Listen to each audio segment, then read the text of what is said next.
A gente começa esta análise aprofundada partindo de uma questão teórica bem central, que surge do estudo da limerência, especialmente como a Dorothy Tennov detalhou, e de como isso se conecta com a biologia comportamental. O nosso objetivo aqui é investigar a hipótese de que a experiência humana da paixão, aquela paixão mais obsessiva, pode ser, na sua essência, uma manifestação de um mecanismo biológico muito fundamental. E a pergunta que guia toda a nossa investigação é exatamente esta: até que ponto essa experiência humana de se apaixonar de forma obsessiva, a limerência, pode ser compreendida através das lentes de um mecanismo biológico chamado imprinting? A gente está falando de uma simples analogia, uma comparação superficial, ou será que existe aqui uma homologia funcional, algo com raízes evolutivas bem mais profundas? Bem, para a gente poder examinar essa hipótese, é fundamental primeiro definir o que é o imprinting no seu contexto original, lá na etologia. Basicamente é um tipo de aprendizado por exposição que acontece de forma muito rápida, quase instantânea e irreversível. Ele ocorre numa janela de tempo bem específica, um período crítico do desenvolvimento, e o resultado é um vínculo permanente com aquele objeto ou ser ao qual o indivíduo foi exposto. E o mais interessante é que esse processo não depende de nenhum tipo de reforço. A imagem mais clássica desse fenômeno que todo mundo conhece é a do etólogo Conrad Lorenz sendo seguido por uma fila de gancinhos. Em laboratório, eles fixaram nele aquele apego que, na natureza, seria direcionado à mãe. Isso mostra um potencial de adaptação que já nasce com eles, mas que se molda ao ambiente imediato durante esse período sensível. Quer dizer, é um mecanismo que é, ao mesmo tempo, geneticamente programado para existir, mas que tem o seu alvo determinado pelo ambiente. É claro que a extrapolação desse conceito para além das aves não aconteceu sem muito debate. Surgiu uma baita controvérsia acadêmica sobre até onde essa ideia poderia ser aplicada. Havia questionamentos muito rigorosos sobre se o fenômeno se limitava só a estímulos visuais ou se poderia envolver outros sentidos e, principalmente, se algo parecido aconteceria em outras espécies, como a nossa, né? Afinal, os nossos períodos de desenvolvimento são muito mais longos e flexíveis. Agora, quando a gente coloca os dois fenômenos lado a lado, começamos a ver uns paralelos estruturais bem interessantes. Aquele período crítico dos animais parece ter um eco na prontidão para se apaixonar dos humanos, um estado de vulnerabilidade psicológica. O apego fixo e exclusivo a um único estímulo lembra muito o fechamento de portas emocionais que acontece na limerência, onde o foco no objeto limerente é absoluto. E ambos os processos são, de forma muito clara, involuntários. E tem mais uma curiosidade: enquanto a familiaridade excessiva pode atrapalhar o imprinting animal, a limerência funciona através da cristalização, um processo que idealiza, que amplifica as qualidades que a gente percebe no objeto de desejo. E esse relato, de uma das entrevistadas pela Tennov, ilustra isso de uma forma muito forte, esse estado de prontidão psicológica. Ela descreve uma predisposição tão intensa, mas tão intensa, que o gatilho para a fixação limerente era mínimo. A condição interna dela, o fato de estar pronta, era o fator decisivo. Era uma sensibilidade que estava ali só esperando um estímulo externo, por mais trivial que fosse, como um olhar, para se manifestar e se cristalizar.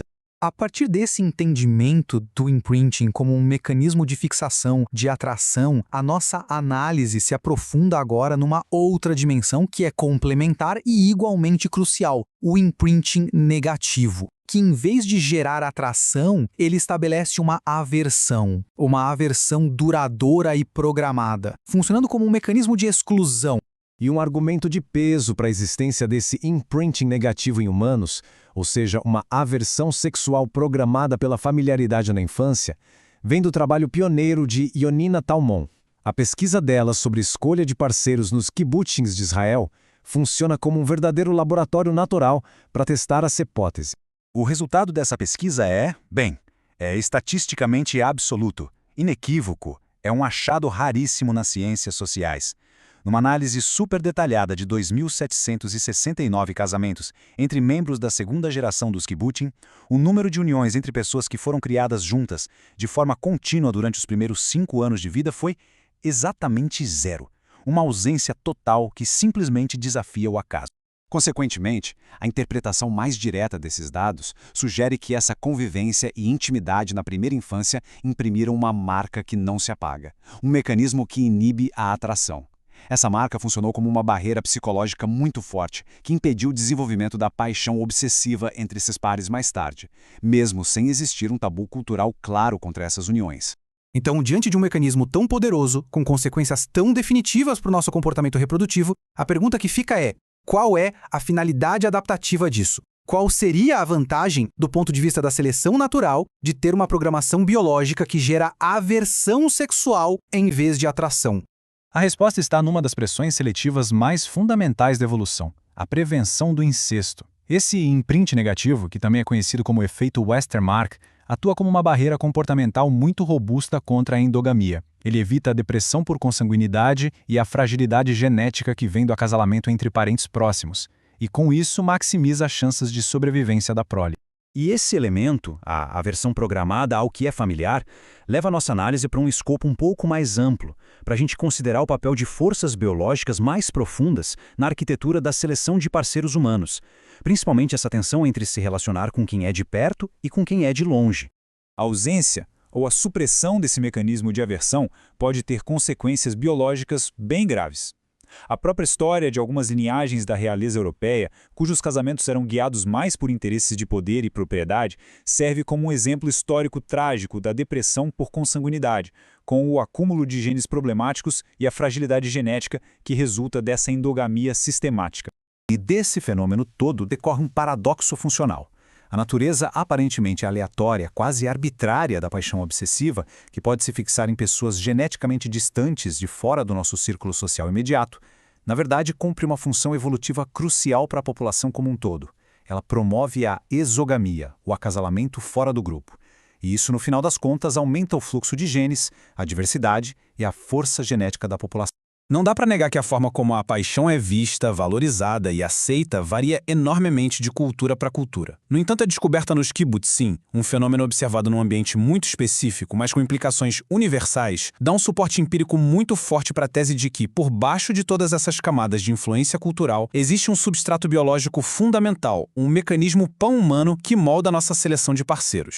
Em última análise, a convergência dos dados empíricos e dos paralelos teóricos aponta para uma conclusão bem forte.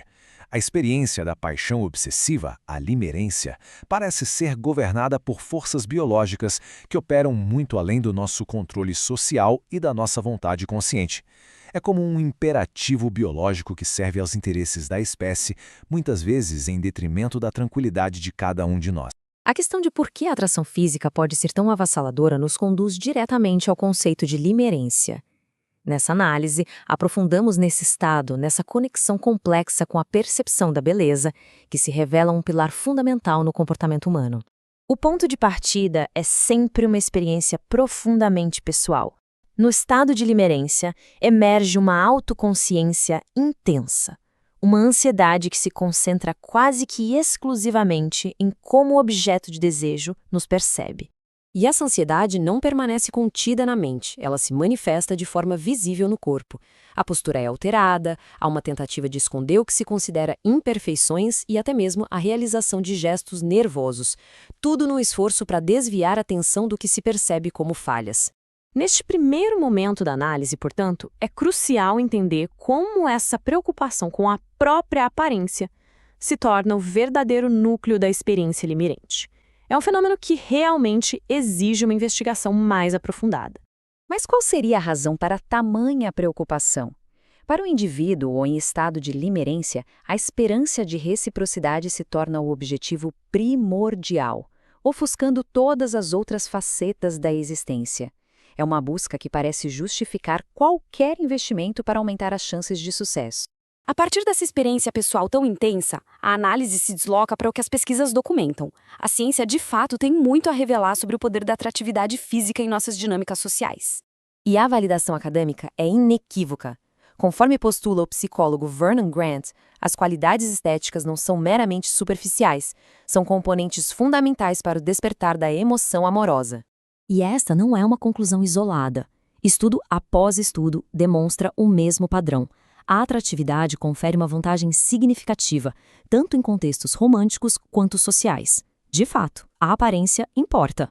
Essa constatação nos leva inevitavelmente a um questionamento mais profundo. Se a atratividade é tão poderosa, quais seriam as razões biológicas e evolutivas por trás de seu impacto dominante? Bem, uma das hipóteses evolucionárias centrais é que a beleza funciona como um indicador de aptidão genética. Características como juventude e simetria sinalizariam boa saúde e potencial reprodutivo, tornando-se assim um critério fundamental na seleção natural. Ao aprofundar a análise, no entanto, a questão se torna mais complexa. As diferenças documentadas na valorização da aparência entre os sexos, por exemplo, são um produto da biologia ou da construção cultural. O debate permanece em aberto. Neste ponto, emerge um paradoxo interessante na tensão entre cultura e biologia. Se os padrões de beleza fossem puramente arbitrários, por que não observamos culturas que valorizam características que contradizem indicadores de saúde, como a obesidade extrema? Isso nos leva à questão central. O processo de seleção de parceiros não seria mais eficiente para a espécie se fosse baseado na avaliação de aptidões e capacidades, em vez de depender tanto de um critério aparentemente superficial como a aparência? A resposta para este paradoxo é surpreendente e contraintuitiva. Chegamos à hipótese central desta análise, que propõe um benefício genético oculto e fundamental na dominância da atração física. A tese é a seguinte: a atração pela beleza física funciona como um poderoso mecanismo para prevenir o que se poderia chamar de endogamia racional. Ao forçar o foco em um critério específico, a aparência, o mecanismo permite que todas as outras características não correlacionadas sejam selecionadas de forma mais aleatória. O resultado disso? Uma promoção inesperada da diversidade genética. Consequentemente, este mecanismo nos impele a escolher um parceiro que, numa avaliação puramente lógica, talvez fosse descartado. A atração pela beleza nos força a sair de uma zona de conforto seletiva, introduzindo uma variabilidade que se mostra benéfica para a espécie. E com isso, retornamos ao estado de limerência. É neste ponto que o ciclo se completa, pois a paixão obsessiva acaba por transcender o próprio gatilho da atratividade física que frequentemente a iniciou. Uma vez que a limerência se consolida, ela cria um vínculo emocional de tal poder e exclusividade que efetivamente imuniza o indivíduo contra novas atrações, não importando quão objetivamente belas elas possam ser. Esta citação ilustra o ponto de forma definitiva. O estado emocional interno da limerência se sobrepõe e anula os padrões externos de beleza. Por definição, o objeto de desejo se torna o único e exclusivo foco de atração. A plausibilidade desta teoria se reforça na observação do mundo real. Pessoas com as mais diversas aparências físicas formam casais e estabelecem vínculos duradouros. A atratividade pode ser a força que abre a porta, mas é o mecanismo da limerência que, no fim, consolida a união. Nesta análise, vamos explorar a paixão obsessiva não como um mero artefato cultural, mas sim como um fenômeno biológico que está, na verdade, profundamente enraizado, examinando tanto a sua natureza involuntária quanto a sua função evolutiva. Para começar, vale a pena olhar para algumas perspectivas históricas que, já há séculos, enquadravam o amor como um instinto fundamental, ou seja, uma força que opera para além da nossa racionalidade consciente. Stendhal, por exemplo, reforça esse conceito. Ele compara a paixão a um estado febril, uma condição que simplesmente acomete o indivíduo sem o seu consentimento, o que sublinha essa natureza quase patológica e principalmente incontrolável. E aqui, esse conflito intrínseco fica ainda mais explícito.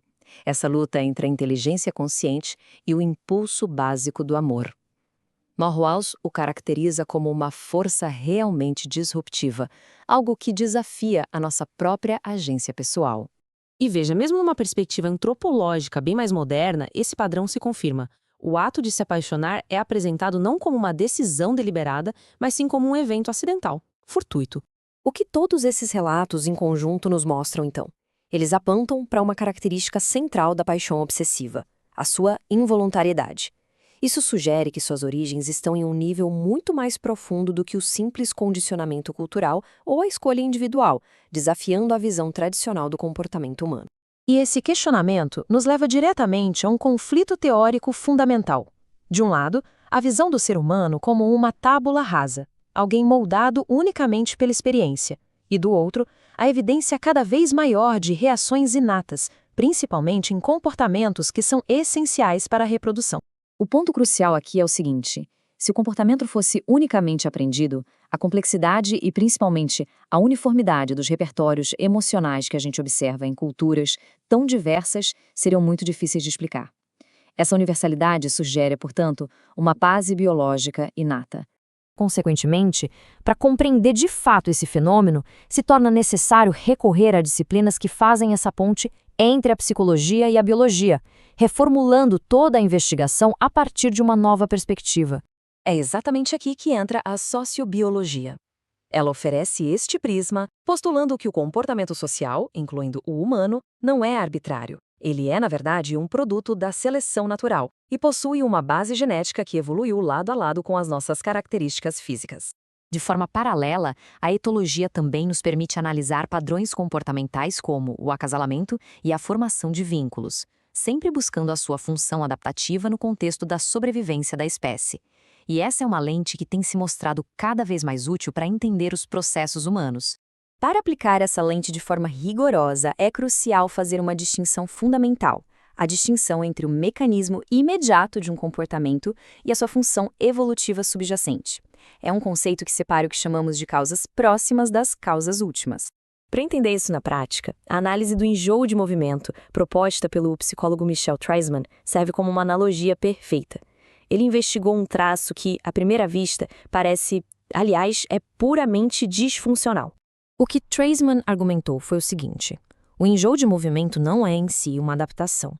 Ele é um efeito colateral, um subproduto de um sistema vital de defesa contra toxinas. O que acontece é que certos movimentos criam um conflito sensorial que acaba acionando acidentalmente esse sistema de defesa que foi projetado para outra coisa: expelir venenos.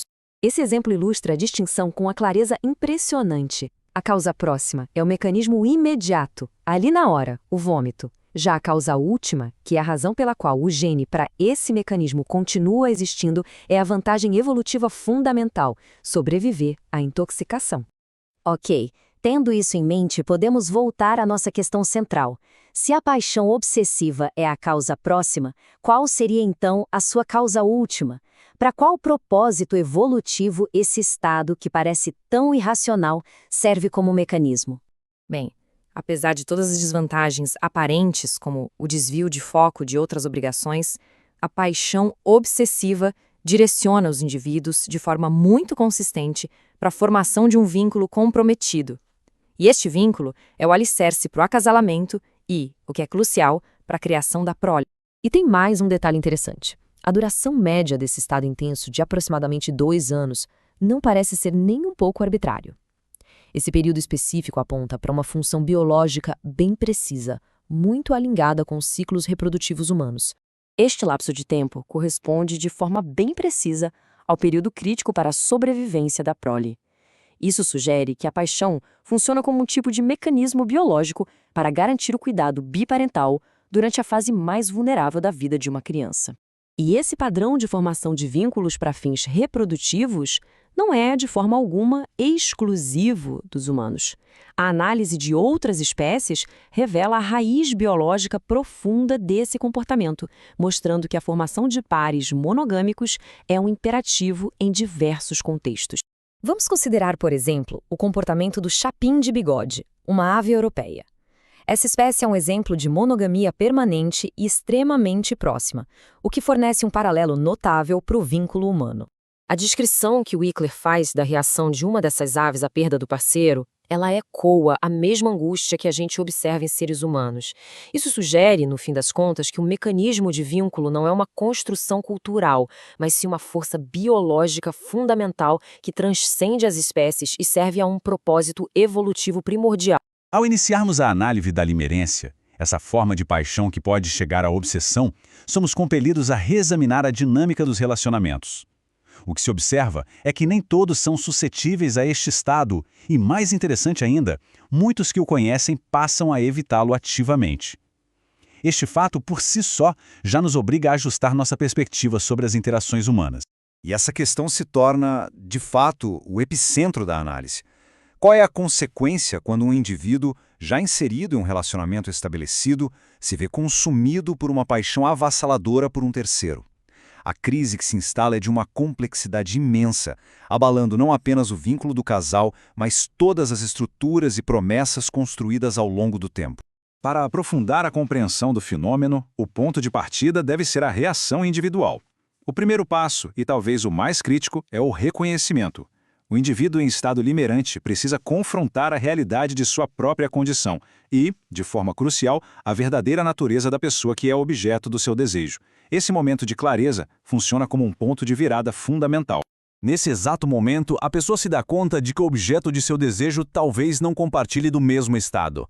Isso a coloca diante de uma bifurcação, uma escolha quase inevitável. Ou ela decide abandonar a esperança que alimenta a obsessão e, com isso, a paixão se extingue, ou ela consegue reorientar esse sentimento intenso, transformando-o em algo distinto, um afeto, uma amizade, já desprovido daquela carga obsessiva.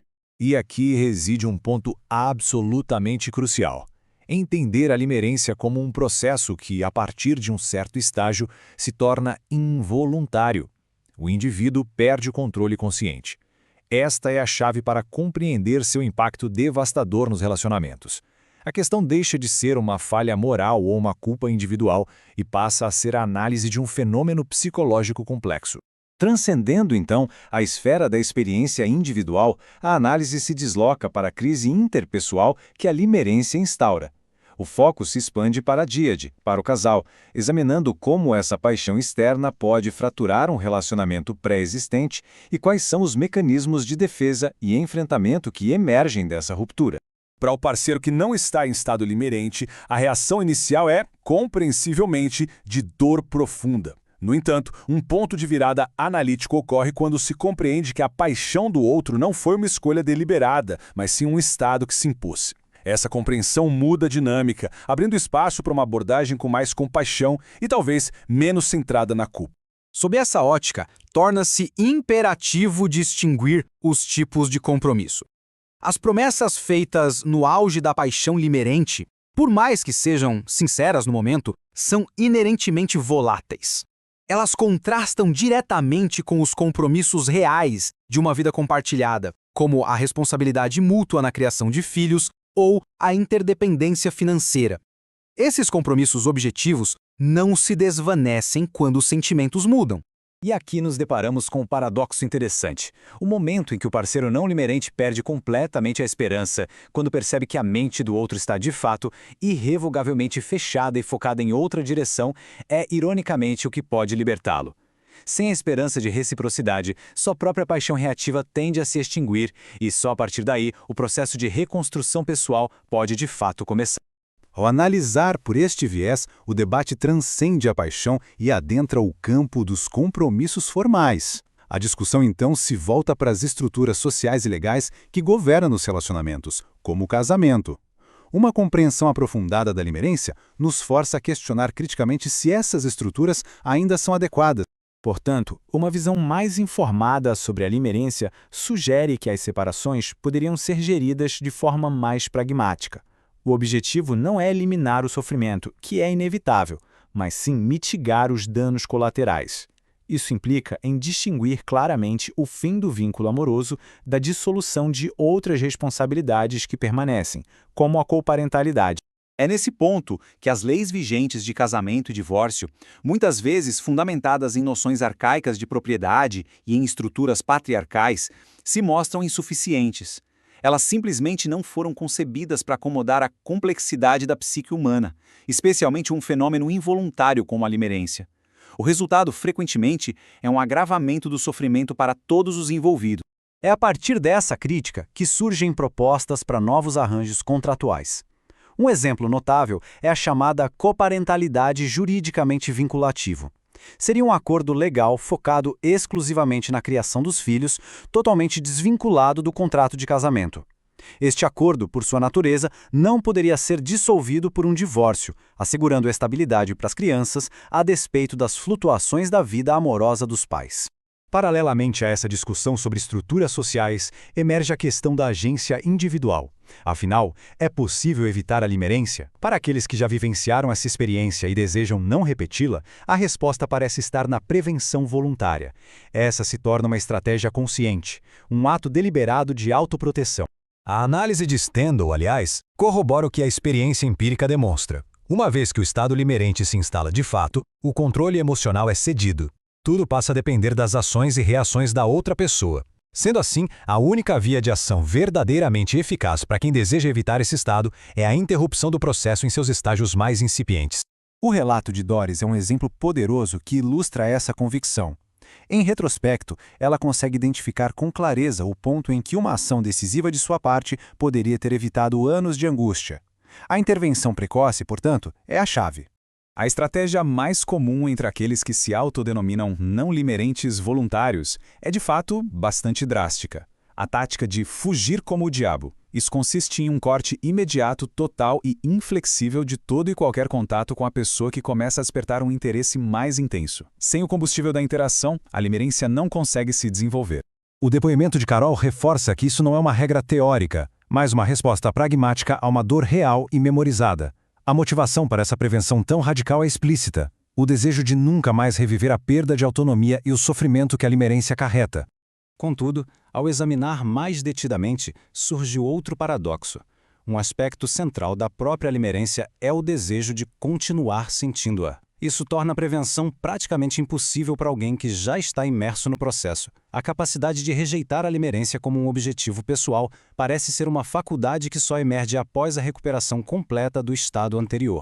Por fim, é necessário considerar que o próprio ato de estudar cientificamente a limerência gera um debate. Analisar um fenômeno tão intrinsecamente ligado ao romance e ao mistério é algo que muitos observam com ceticismo, o que nos leva a uma questão fundamental. E essa é a principal crítica que se apresenta. Será que o estudo científico da paixão a destrói? Ao aplicar uma lente racional, não estaríamos de alguma forma removendo sua magia, seu poder? A dúvida que paira é se a razão e a emoção intensa podem de fato coexistir sem que uma anule a outra. A resposta, vinda diretamente daqueles que passaram pela experiência, é um sonoro não. Compreender o que está ocorrendo em um nível teórico não diminui a intensidade do sentimento. A paixão permanece. O que muda, fundamentalmente, é a percepção que o indivíduo tem de si mesmo. Ele deixa de se ver como culpado ou anormal. O efeito, na verdade, é o oposto. O conhecimento atua como um agente terapêutico, oferecendo um alívio imenso do peso da vergonha, da culpa e da sensação de anormalidade. Ao enquadrar a limerência como parte da condição humana e não como uma falha de caráter, a ciência valida a experiência e, ao normalizá-la, torna-a psicologicamente menos devastadora. Em última análise, o objetivo de se estudar a limerência não é e nem poderia ser a sua erradicação. O que se busca é a criação de ferramentas para lidar com sua ocorrência. A meta é, portanto, reestruturar nossas respostas, tanto no plano individual quanto no social, para mitigar os danos e aprender a navegar de forma mais consciente por essa força poderosa e, ao que tudo indica, inevitável da condição humana. A limerência, enquanto estado de paixão obsessiva, impõe um desafio singular à psicoterapia. Nessa análise, aprofundamos a obra de Dorothy Tennov para examinar como as abordagens terapêuticas convencionais confrontam o fenômeno e, principalmente, os complexos dilemas conceituais que emergem dessa interação. A análise se inicia com o enquadramento tradicional da limerência como um defeito de personalidade, avançando para o contraponto oferecido pela terapia racional emotiva e a subsequente crítica de Tennov. A partir daí, o foco se desloca para o contraste entre as perspectivas do limerente e do não limerente, revelando a barreira de incompreensão que os separa. É fundamental, inicialmente, compreender como a psicoterapia tradicional enquadra a limerência, não como um estado experiencial distinto, mas fundamentalmente como uma patologia, um desvio da norma funcional. Ao se examinar os escritos psicoterapêuticos voltados à comunidade profissional, emerge uma tendência clara.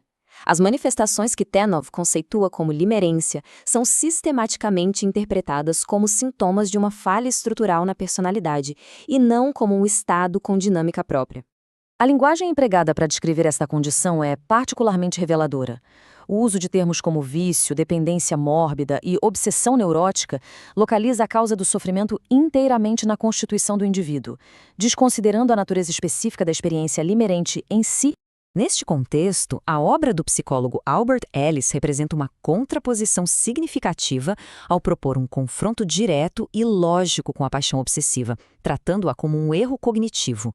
O pilar da abordagem de Ellis reside no conceito de filosofias irracionais. Para ele, o sofrimento emocional não deriva dos eventos externos, mas sim das crenças ilógicas e autodepreciativas que o indivíduo sustenta. A terapia, portanto, foca na reestruturação cognitiva dessas crenças basilares. Ellis postula de forma categórica que seu sistema terapêutico permite a vivência de um amor romântico intenso, mas dissociado de suas desvantagens mais severas, como a ansiedade e a insegurança. A premissa central é a de um controle racional sobre um estado emocional frequentemente percebido como caótico e incontrolável.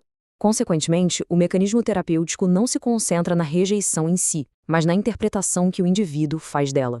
Ao promover uma aceitação filosófica de desfechos indesejados, a terapia visa reduzir a necessidade obsessiva de reciprocidade, convertendo a aflição aguda em um desconforto administrável. Neste ponto, emerge o conflito central entre as duas perspectivas. Se a limerência, como propõe Tenov, é uma reação de base biológica e amplamente involuntária, a premissa de que ela pode ser suprimida por uma reestruturação filosófica se torna questionável. Ao aprofundar esta questão, Tenov desenvolve uma análise crítica da abordagem de Ellis, levantando dúvidas sobre suas premissas e a composição de sua base empírica de clientes. Uma das hipóteses levantadas por Tenov é que a perspectiva de Ellis seja de um não limerente. Caso ele nunca tenha experienciado a natureza intrusiva e involuntária dos pensamentos limerentes, sua capacidade de compreender o fenômeno para além de uma irracionalidade seria, por definição, limitada. De forma alternativa, Tenov sugere que, se Ellis foi limerente no passado, a remissão natural desse estado pode ter coincidido com o desenvolvimento de sua teoria. Isso o teria levado a uma falsa atribuição de causalidade, acreditando que sua filosofia o curou, quando, na verdade, foi o ciclo natural do processo limerente que se completou. A análise crítica se estende à clientela de Ellis. É plausível que parte do sucesso de sua terapia se deva a uma amostra de pacientes não limerentes, cujas desilusões amorosas, por não terem o componente compulsivo da limerência, seriam de fato tratáveis por uma abordagem puramente racional. Outro subgrupo de pacientes poderia consistir em limerentes que, por vergonha de seu estado percebido como insano, concordam com a análise racional do terapeuta. Eles poderiam ocultar a natureza involuntária de seus sentimentos para se alinharem ao modelo lógico proposto. Por fim, limerentes na fase estática da experiência, onde a reciprocidade é percebida como possível ou real, não buscariam terapia para a limerência em si. Se procurassem tratamento para outras questões, seu estado de euforia não contradiria o sistema de Ellis, validando-lo indiretamente. A compreensão integral da dinâmica, contudo, exige uma mudança de foco para outra parte da equação. A experiência, frequentemente ignorada, da pessoa que se torna o objeto limerente. Os relatos de indivíduos que foram objeto de limerência sem reciprocidade são notavelmente convergentes. A experiência é descrita como profundamente indesejável, e a memória do evento é frequentemente associada a um sentimento de horror, em parte pela aversão à ideia de se estar na posição do limerente. A partir dessa vivência, emerge uma estratégia de manejo fundamental, a eliminação completa de qualquer vestígio de esperança. Declarações ambíguas, como "gosto de você como amigo", se mostram ineficazes, pois a mente limerente está condicionada a interpretar qualquer incerteza como sinal positivo. Este depoimento ilustra a conclusão a que muitos não limerentes são forçados a chegar. A única abordagem eficaz é a clareza absoluta, mesmo que isso implique o rompimento total do contato. A responsabilidade ética percebida passa a ser a de não alimentar o estado do outro. Ao justapor essas duas perspectivas, a do limerente e a do não limerente, atinge-se o cerne do problema. Uma barreira quase intransponível de comunicação, fundamentada na diferença radical de experiência. O sofrimento, é importante notar, não é exclusivo do limerente.